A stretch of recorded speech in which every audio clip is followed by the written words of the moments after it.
ముగిసిన group 2 main పరీక్షలు, India Pakistan మ్యాచ్ను దుబాయ్లో ఎంజాయ్ చేస్తున్న విద్యాశాఖ మంత్రి నారా లోకేష్, జనసేన పార్టీ ఎమ్మెల్యేలు ఎంపీలతో పార్టీ కార్యాలయంలో అధ్యక్షుడు ఆంధ్రప్రదేశ్ ఉప ముఖ్యమంత్రి సమీక్షా సమావేశం.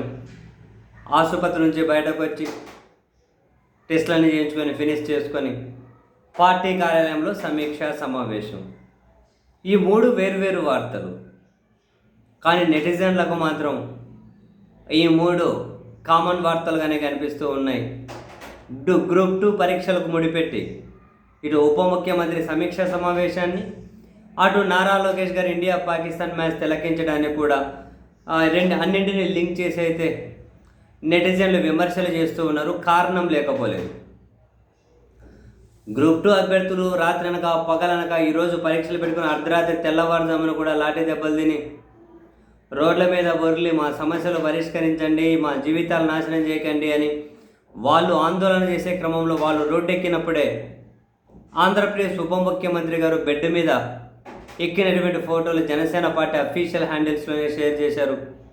ఆసుపత్రిలో వైద్య చికిత్సలని సెలైన్లు ఎక్కించుకున్నారు, కాళ్ళకి ఏదో పెడుతున్నారు, అంతా వాళ్ళు షేర్ చేసిన పిక్సే. వాళ్ళు రోడ్లు ఎక్కేసరికి తాను బెడ్ ఎక్కారు అనారోగ్యంతో అని చెప్పి గ్రూప్ 2 అభ్యర్థులు తీవ్ర ఆగ్రహాన్ని ప్రదర్శించారు. ఇప్పుడు గ్రూప్ 2 పరీక్షలు అయిపోయినాయి. మంగళగిరిలోని జనసేన పార్టీ కార్యాలయంలో రేపటి నుంచి ప్రారంభం కాబోతున్నటువంటి ఆంధ్రప్రదేశ్ అసెంబ్లీ సమావేశాలకు సంబంధించి ఏ విధంగా ముందుకెళ్ళాలి అనే దాని మీద చర్చించడం కోసం జనసేన అధ్యక్షుల వారు సమీక్షా సమావేశాన్ని నిర్వహిస్తూ ఉన్నారు. వాళ్ళతోటి గ్రూప్ 2 పరీక్షలు అయిపోగానే మీ అనారోగ్యం కూడా అటకెక్కేసిందా అని గ్రూప్ 2 అభ్యర్థులే విమర్శలు చేస్తూ ఉన్నారు.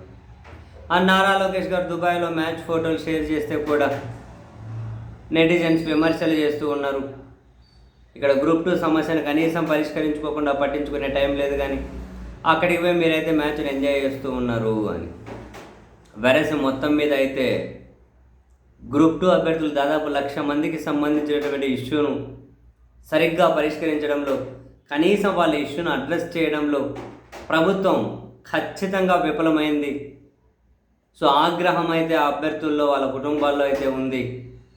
చూడాలి రాబోయే రోజుల్లో కూటమి ప్రభుత్వం మరి ఈ అసంతృప్తిని, ఈ ఆగ్రహాన్ని చల్లార్చడం కోసం ఏం చేస్తారు అన్నది.